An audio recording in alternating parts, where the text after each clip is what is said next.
আমরা একটি জায়গায় আপনি বলেছিলেন, আমি আপনাকে উদ্ধৃত করছি, এটাই ভারত প্রসঙ্গ, যে আমরা পত্রিকায় পড়ি 26 লাখ ভারতীয় বাংলাদেশে চাকরি করে, বাংলাদেশের ছেলেরা চাকরি পায় না, রাস্তা রাস্তায় ঘুরছে, আর ভারতের ছেলেরা চাকরি করছে। আপনি সরকারে আসার পরে এই বিষয়টি সম্পর্কে আপনার আপডেটেড মন্তব্য কি? ভারতীয় এখন কি করছেন? Thank you. এটা আমি প্রথমে আপনাকে বলে রাখি, এটা কিন্তু আমি উপদেষ্টা হওয়ার পর বলি নাই। অনেকে এটা কনফিউশন ছড়ানোর জন্য, এটা আপনি ক্লিয়ার আছেন, আমি উপদেষ্টা হওয়ার পর বলি নাই।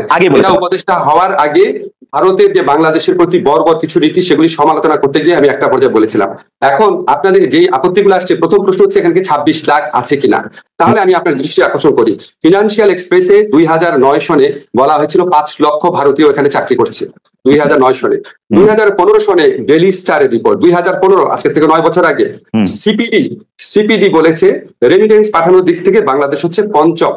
2013 সনে $3.71 বিলিয়ন 2013 সনে পাঠানো হয়েছে, এবং সেই রিপোর্টে বলা হয়েছে এটা অফিসিয়াল ফিগার।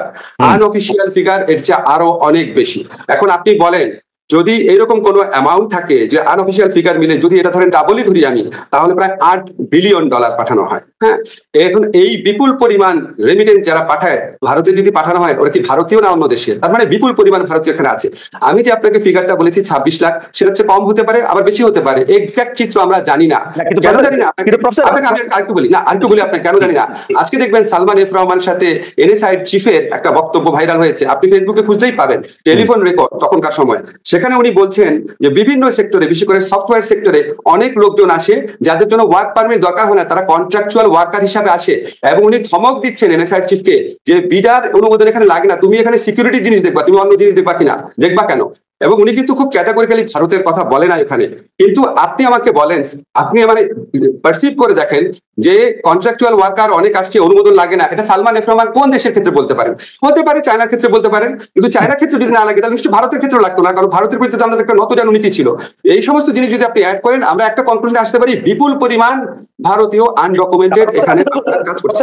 জিনিসটা হলো যে আপনারা এখন সরকারে আছেন, আপনাদের কাছে কি কোনো তথ্য, মানে ওরা যদি রেমিটেন্স পাঠাতে হয় সেটা একটা প্রপার ব্যাংকিং চ্যানেলে পাঠাতে হবে, ওরা যদি এখানে কাজ করে তাহলে সেটার একটা কোনো না কোনো ভাবে পাসপোর্ট দিয়ে তারা যদি এন্ট্রি করে সেটা তাদের এখানে থাকবে, ঠিক আছে? সেই হিসাবটা আছে কিনা, আপনারা সেই হিসাবটা জানতে চেষ্টা করছেন কিনা, নাকি আপনারা মানে পত্র পত্রিকার গত সরকারের আমলের রিপোর্টের উপরে ভরসা করতে? প্রশ্ন।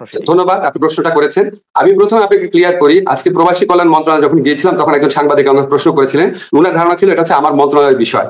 আমি প্রথমে আপনাকে ক্লিয়ার করি, বাংলাদেশে যারা বিদেশি চাকরি করেন আইদার লুকিয়ে অথবা প্রকাশ্যে, এটা আমার মন্ত্রণালয়ের বিষয় না।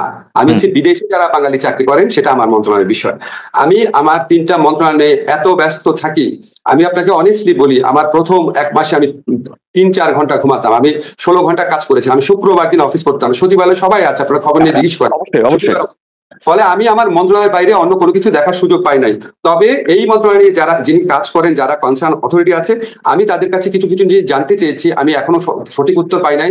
আপনি জানেন বিডা সহ বিভিন্ন প্রতিষ্ঠান রিঅর্গানাইজ করার কাজ চলছে। আমি আপনাকে এইটুকু অ্যাসিউরিটি দিতে পারি যে অন্য কোনো উদ্যোগ থাকতে পারে, কিন্তু আমার উদ্যোগ অবশ্যই থাকবে ভারতীয় শুধু না, এই দেশে যারা চাকরি করে তাদেরকে প্রপারলি চাকরি করতে হবে। যদি বাংলাদেশে স্কিল ওয়ার্কার থাকে, অন্য দেশ থেকে আপনি ওয়ার্কার আনতে পারবেন না। যারা কাজ করে তাদের প্রকৃত বেতন দেখা কাজ করতে হবে, জব পারমিট লাগবে, তাদেরকে লিগাল পথে টাকা পাঠাতে হবে। এইসব ব্যাপারে অবশ্যই আমি সোচ্চার হবো, এখনো সোচ্চার আছে। আপনাকে যদি বলি, এখনো আমি সরকারের বিভিন্ন পর্যায়ে এসব কথা তুলেছি, কিন্তু আমি একদম ফর্মালি যখন উপদেষ্টা পরিষদে আলোচনা হবে অবশ্যই আমি জিনিসগুলো তুলবো। কিছু ব্যাপার আমি কোথায় প্রশ্ন করছি, কোথায় উত্তর জানতে চাচ্ছি, আমি আপনাকে সবকিছু এখন বলতে পারবো না। তবে এটা আমি আপনাকে কনফার্ম করি, অবশ্যই এই ব্যাপারে আমার দৃষ্টি থাকবে। প্রফেসর আসিফ নজরুল, বর্তমানে যিনি পররাষ্ট্র উপদেষ্টা আছেন জনাব তৌহিদ হোসেন সাহেব কিন্তু আমাকেও বলেছিলেন একটি ইন্টারভিউতে বাংলাদেশে এই বিপুল সংখ্যক লোকের চাকরি করার কথা, বিপুল পরিমাণ রেমিটেন্স ভারতের পাঠানোর কথা। তো সেটা নিশ্চয়ই তিনি অবগত আছেন। 50 দিন একটা সময়, তিনি নিশ্চয়ই এই ব্যাপারটাও দেখবেন। আমরা এই অনুষ্ঠান যদি তিনি দেখে থাকেন আমাদের এই আহ্বান রেখে যাবো। তবে খালেদ, আমি একটা জিনিস বলি, এখানে যারা কন্ট্রাকচুয়াল চাকরি করেন, যারা প্রাইভেট সেক্টরে বিভিন্ন লোকজনকে নিয়ে আসেন, তারা তো নন ডকুমেন্টেড। সো প্রকৃত সংখ্যা আমি পাবো না। আমি আপনাকে আমার ব্যক্তিগত অভিজ্ঞতা থেকে বলি, আমার ব্যক্তিগতভাবে পরিচিত একটা প্রতিষ্ঠানে যখন আমি দেখলাম অনেক ফরেনার চাকরি করে, মানে ভারতীয় চাকরি করে, স্পেসিফিক্যালি বলি অনেক না, 7-8 জন ভারতীয় চাকরি করছে। আমি ওনাকে জিজ্ঞেস করলাম, উনি খুব ঘনিষ্ঠ, যে আপনি কেন দিচ্ছেন চাকরি? বলে শেখ হাসিনার গভর্নমেন্টের আমলের কথা। বলে উনাদেরকে চাকরি টাকরি না দিলে সরকার ভাবে আমরা অন্য পক্ষের লোক। এইরকম একটা সিচুয়েশন দেশে বিরাজ করতো। এখন আপনার এই সরকার পরিবর্তনের পর নিশ্চয়ই ওই লোকগুলাকে আর কাজে রাখা হবে না, বুঝতে পারছেন? ওই প্রয়োজনীয়তা নাই। ফলে আপনি অ্যাকচুয়াল নাম্বার পাবেন কিনা আদৌ সেটাও সন্দেহ আছে, কাছাকাছি নাম্বার পাবেন।